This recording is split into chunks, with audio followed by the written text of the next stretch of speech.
সুপ্রিয় ছাত্রছাত্রী, আমন্ত্রণ জানাচ্ছি আমার ইউটিউব চ্যানেল ভার্চুয়াল স্কুলে। আমাদের এই চ্যানেলে ধারাবাহিকভাবে আমরা বাংলা ব্যাকরণের বিভিন্ন ভিডিও পোস্ট করছি। মূলত আজকে আমাদের আলোচনার বিষয় সমাসের তৃতীয় ভিডিও, অর্থাৎ কর্মধারায় সমাস।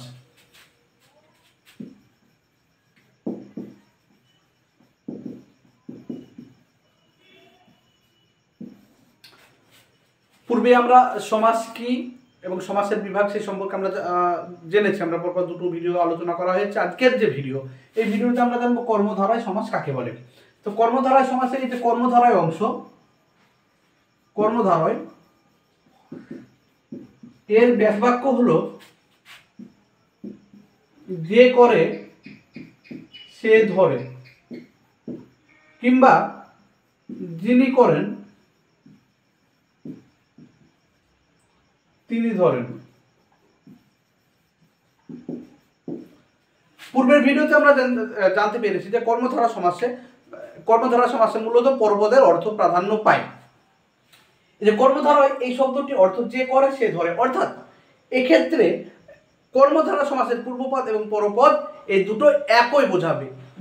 দুটো মানে পূর্বপদ এবং পরপদ দুটোই একই ব্যক্তিকে বা একই বস্তুকে নির্দেশিত করবে।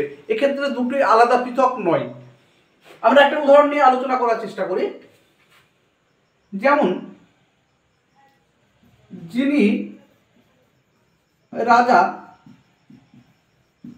তিনি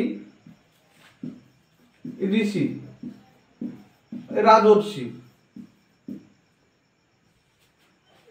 এই যে উদাহরণটি নেওয়া হয়েছে সেই উদাহরণ অনুসারে আমরা যদি দেখতে পাই, যেখানে রাজা এবং ঋষি দুটি পৃথক ব্যক্তি নয়। রাজা এবং ঋষি দুটোই হচ্ছে একই ব্যক্তি সম্পর্কে বোঝানো হচ্ছে, তাই এক্ষেত্রে কর্মধারায় সমাস হয়েছে।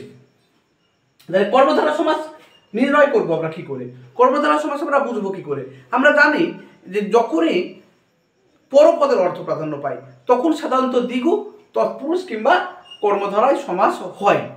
তাহলে কর্মধারা সমাসটা আমরা চিনব কি করে? এখানে বুঝতে পারছি যে পরপদের রাজর্ষি মানে আমরা রাজাকে বোঝাই না, রাজর্ষি মানে আমরা কোনো ঋষিকে বোঝাই, যা রাজার সমান ক্ষমতা, এইরকম ঋষিকে আমরা রাজর্ষি বলি। তাহলে এখানে ঋষির অর্থ প্রাধান্য পাচ্ছে সেটা আমরা বুঝতে পারছি, কিন্তু ঋষির অর্থ প্রাধান্য পাচ্ছে সেটা বুঝতে পারলেই সেটা যে কর্মধারা হবে সেটা তো নয়। কারণ পরপদের অর্থ একদিকে যেমন কর্মধারা সমাসে প্রাধান্য পায়, ঠিক অপরদিকে তৎপুরুষ ও দ্বিগু সমাসেও পরপদের অর্থ প্রাধান্য পায়। তাহলে এক্ষেত্রে আমরা কি করে বুঝবো? এক্ষেত্রে আমরা দেখব যে এক্ষেত্রে যার কথা বলা হচ্ছে সেই ব্যক্তি বা বস্তু, তার পূর্বপদ এবং পরপদ দুটোই একই ব্যক্তি সম্পর্কে বা একই বস্তু সম্পর্কে বলা হচ্ছে কিনা। কর্মধারা সমাসের যে ব্যাসবাক্য, কর্মধারায় সেখানে বলে যে করে সে ধরে, অর্থাৎ কর্তাই ধারণ করবে, অর্থাৎ যা ধারণ করা হচ্ছে এবং কর্তা দুটোই একই ব্যক্তি বা একই বস্তু সম্পর্কে বলা হচ্ছে। যেমন যিনি রাজা তিনি ঋষি, এখানে ঋষি এবং রাজা দুটো আলাদা পৃথক নয়, দুটোই একই ব্যক্তি বা একই বস্তু সম্পর্কে বলা হচ্ছে বলে এক্ষেত্রে কর্মধারায় সমাস হয়েছে। তা কর্মধারা সমাস চেনার উপায় কি, আমরা সেটি এখানে আলোচনা করব। তার পূর্বে আমরা প্রথমে বলে নিই যে চেনার উপায় আলোচনার পূর্বে আমরা সংজ্ঞা সম্পর্কে জেনে নেব। কর্মধারা সমাসে আমরা একটির আরো কয়েকটি উদাহরণ নিয়ে সংজ্ঞাটা আমরা পরিষ্কার করব। নীল যে পদ্ম, নীল পদ্ম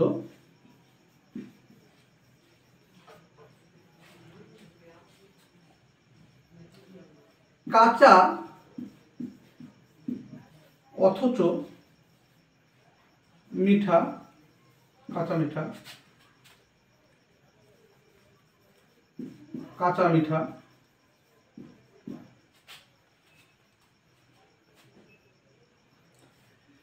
আমরা এই ক্ষেত্রে তিনটি উদাহরণ নিয়েছি।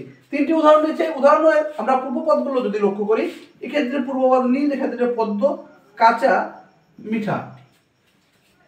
এই পূর্বপদটা কি হচ্ছে? বিশেষ্য পদ। পূর্বপদ কি হচ্ছে? বিশেষ্য পদ।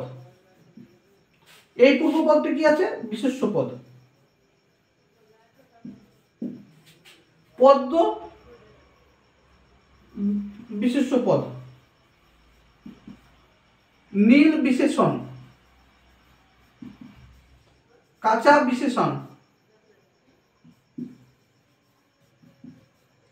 মিঠাও বিশেষণ। তাহলে আমরা দেখতে পাচ্ছি যে কর্মধারা সমাসের ক্ষেত্রে মূলত বিশেষ্য পদের সঙ্গে বিশেষ্য পদ, বিশেষ্য পদের সঙ্গে বিশেষণ পদ, কিংবা বিশেষণ পদের সঙ্গে বিশেষণ পদের সমাস হচ্ছে, বিশেষণ পদের সঙ্গে বিশেষণ পদের সমাস হচ্ছে।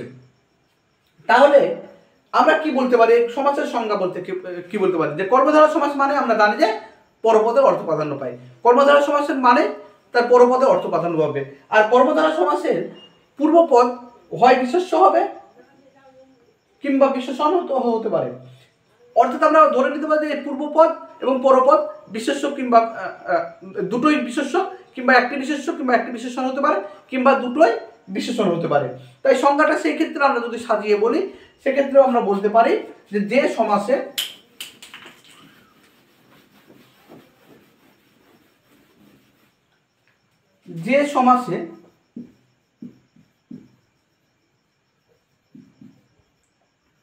বিশেষ্য পদের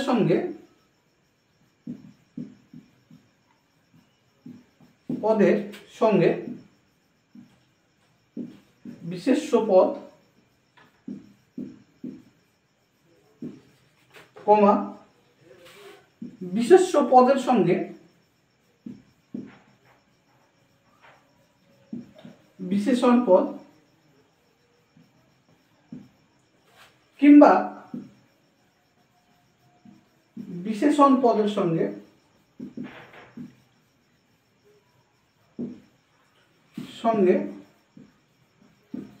বিশেষণ পদের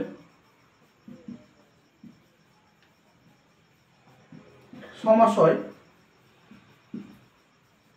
ও পরপদের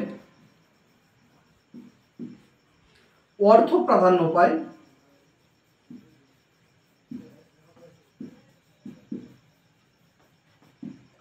তাকে কর্মধারয় সমাস বলে।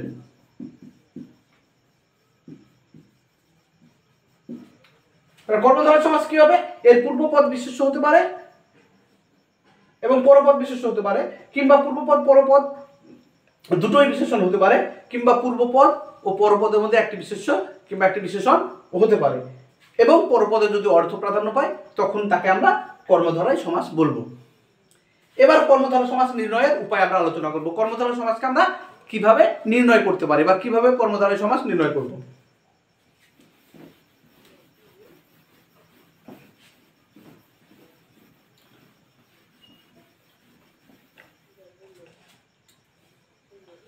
এক নম্বর হচ্ছে পরপদের অর্থ প্রাধান্য। পরপদের অর্থ প্রাধান্য পেয়েছে কিনা দেখব, প্রাধান্য পেয়েছে কিনা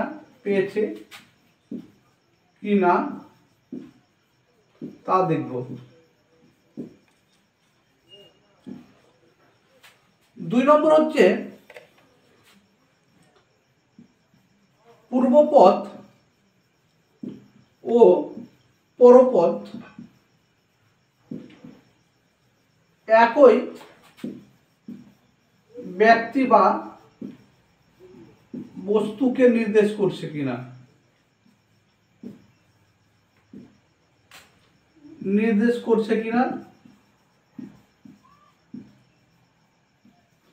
তা দেখব। 3 নম্বর হচ্ছে পূর্বপদ ও পরপদগুলি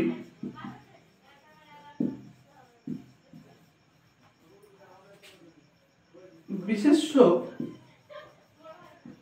ও বিশেষণ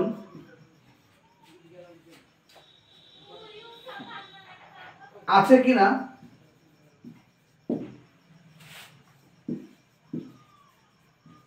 তা দেখব। কর্মধারয় সমাসটা কিভাবে নির্ণয় করব? প্রথম কাজ হচ্ছে আমরা দেখব যে সেই সমাসটায় পরপদের অর্থ প্রাধান্য পেয়েছে কিনা। যদি পরপদের অর্থ প্রাধান্য পায় তবে দেখব পূর্বপদ এবং পরপদ এই দুটোই একই ব্যক্তিকে নির্দেশিত করছে কিনা। তৃতীয়ত দেখব যে পূর্বপদ এবং পরপদগুলো বিশেষ্য, মানে পূর্বপদ পরপদ দুটোই বিশেষ্য কিংবা পূর্বপদ পরপদ একটি বিশেষণ একটি বিশেষ্য, এবং নয়তো পূর্বপদ এবং পরপদ দুটোই বিশেষণ, সেটা আছে কিনা আমরা দেখব। যদি এগুলো থাকে তখন আমরা বুঝতে পারবো যে এটি হচ্ছে কর্মধারয় সমাস। এরপরে আমরা আলোচনা করব যে কর্মধারয় সমাসের ভাগ, কর্মধারয় সমাসকে কত ভাগে ভাগ করা হয় এবং তা কি কি।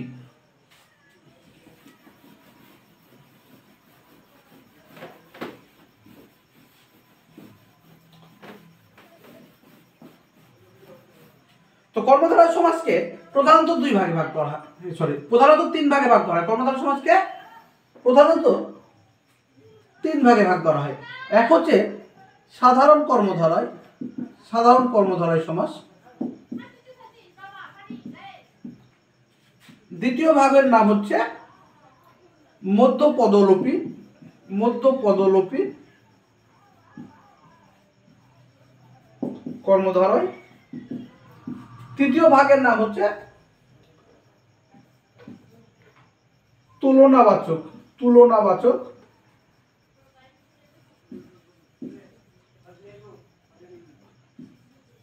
কর্মধারয়।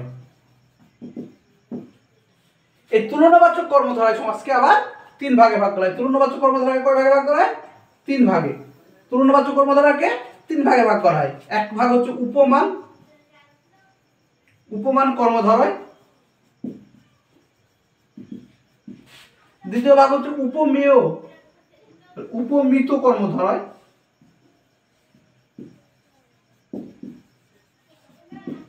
তৃতীয় ভাগ হলো রূপক কর্মধারয়, রূপক কর্মধারয়।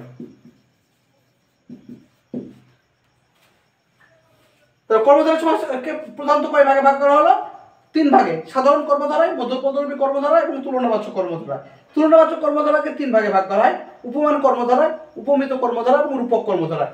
তাই কর্মধারয় সমাজকে মূলত পাঁচ ভাগে ভাগ করা হয়। কর্মধারয় সমাজকে মোট কত ভাগে ভাগ করা হয়? পাঁচ ভাগে। এক হলো সাধারণ কর্মধারা, দুই হচ্ছে মধ্যপদলোপী কর্মধারা, তিন হচ্ছে উপমান কর্মধারা, চার হচ্ছে উপমিত, পাঁচ হচ্ছে রূপক কর্মধারা। কর্মধারয় সমাজকে মোট পাঁচ ভাগে ভাগ করা হয়। এই হচ্ছে আমাদের কর্মধারয় সমাজের প্রথম ভিডিও। দ্বিতীয় ভিডিওতে আমরা এই কর্মধারয় সমাজের ভাগগুলো বিস্তারিতভাবে আলোচনা